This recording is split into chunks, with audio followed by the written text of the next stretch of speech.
Kenapa banyak pria-pria hari ini gagal jadi suami yang baik? Kenapa banyak pria-pria gagal jadi papa yang baik? Karena mereka tidak punya figur papa yang baik. Seperti tadi saya bilang, jadi orang tua tuh gak ada sekolahnya. Nah, kita mesti ngerti kalau kita mau dihormati sama anak-anak kita mau dihormati sama bawahan kita mau dihormati sama anak-anak rohani kita. Jadi orang tua tuh gak mudah karena gak ada sekolahnya. Yang setuju bilang amin. Apalagi buat kita-kita nih yang gak punya panutan.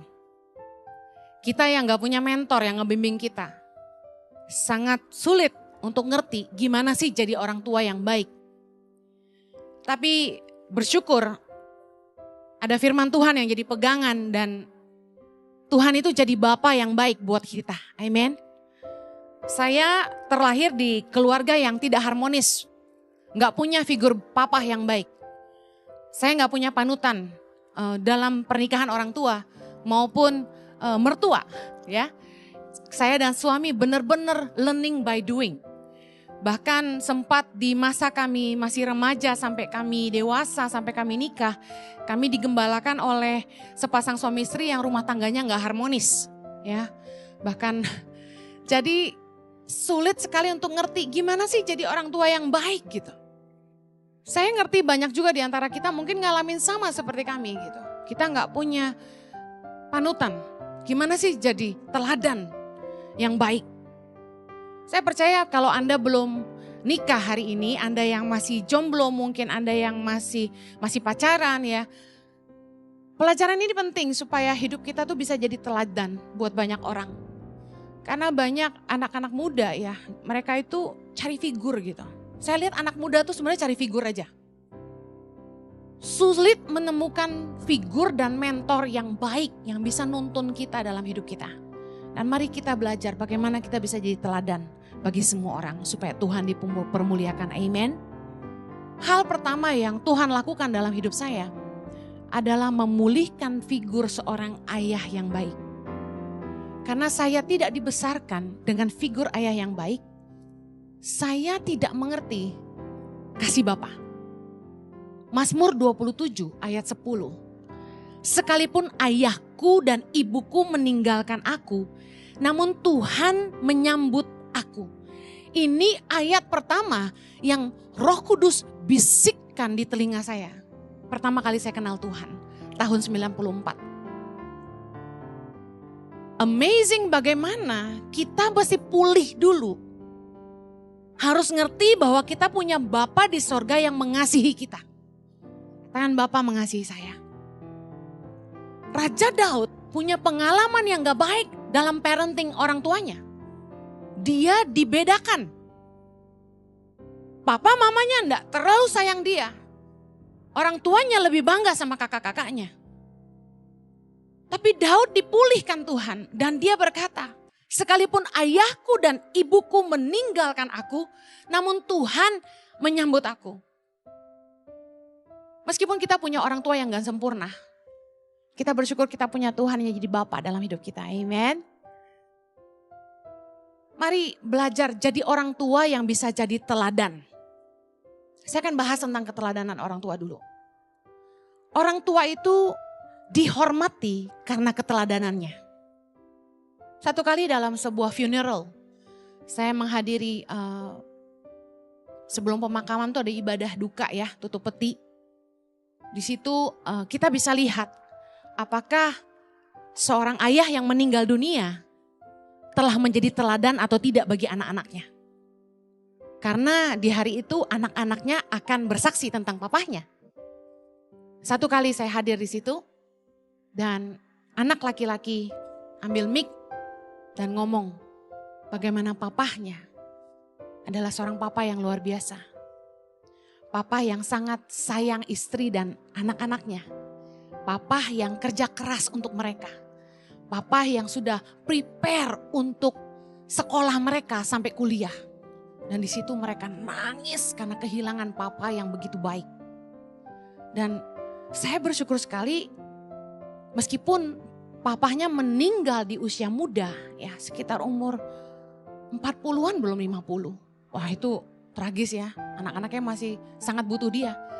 Tapi luar biasanya, meskipun umurnya tidak terlalu panjang, dia meninggalkan keteladanan yang luar biasa. Kenapa banyak pria-pria hari ini gagal jadi suami yang baik? Kenapa banyak pria-pria gagal jadi papa yang baik? Karena mereka tidak punya figur papa yang baik. Seperti tadi saya bilang, jadi orang tua tuh gak ada sekolahnya. Nah, kita mesti ngerti kalau kita mau dihormati sama anak-anak kita mau dihormati sama bawahan kita mau dihormati sama anak-anak rohani kita harus jadi teladan buat mereka. Katakan, saya harus jadi teladan. Banyak orang berpikir kita harus mendidik anak-anak kita dengan cuma ngajarin terus keras gitu ya, tegas, galak. Padahal yang paling penting adalah keteladanan. Karena didikan seorang ayah tanpa keteladanan adalah kemunafikan. Gak heran anak pendeta banyak yang bandel. Why? Saya dulu gak mau jadi pendeta. Kenapa tau gak? Image pendeta tuh jelek banget di hati saya. Why? Waktu saya masih remaja sampai saya kuliah di Australia. Teman-teman saya yang anak pendeta itu bandel-bandel. Dan ketika papanya khotbah nih ya, anaknya itu ngenyek. Ngomong doang lu, teori lu, palsu gitu loh. Aduh, dalam hati saya, jangan sampai gue kawin sama pendeta. Jangan sampai gue jadi pendeta. Kejadian loh. Makanya jangan suka bilang amit-amit. Beneran nikah sama pendeta, beneran jadi pendeta. Dulu kalau saya khotbah keliling, saya selalu bilang gini, saya bukan pendeta, saya hamba Tuhan. Karena gini, didikan tanpa keteladanan adalah kemunafikan dan batu sandungan. Yang setuju bilang amin. Berapa banyak pendeta cuma pintar khotbah tapi gak melakukan apa yang dia khotbahkan. Kemudian jemaat kecewa dan akhirnya meninggalkan gereja. Makanya selalu saya ngajarin teman-teman hamba Tuhan, khotbahkan yang kamu lakukan. Jangan pernah ngajarin yang kamu gak hidupin. Karena itu akan jadi bumerang buat kamu.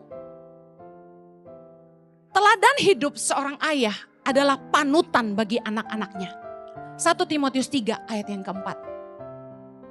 Seorang kepala keluarga yang baik, disegani dan dihormati oleh anak-anaknya. Saya mau ngomong dulu tentang ayah nih. Karena figur bapak itu penting dalam hidup semua anak. Anak-anak yang gak punya figur bapak yang baik cenderung lemah dalam pergaulan. Mereka jadi terlibat free sex, narkoba karena gak punya figur bapak.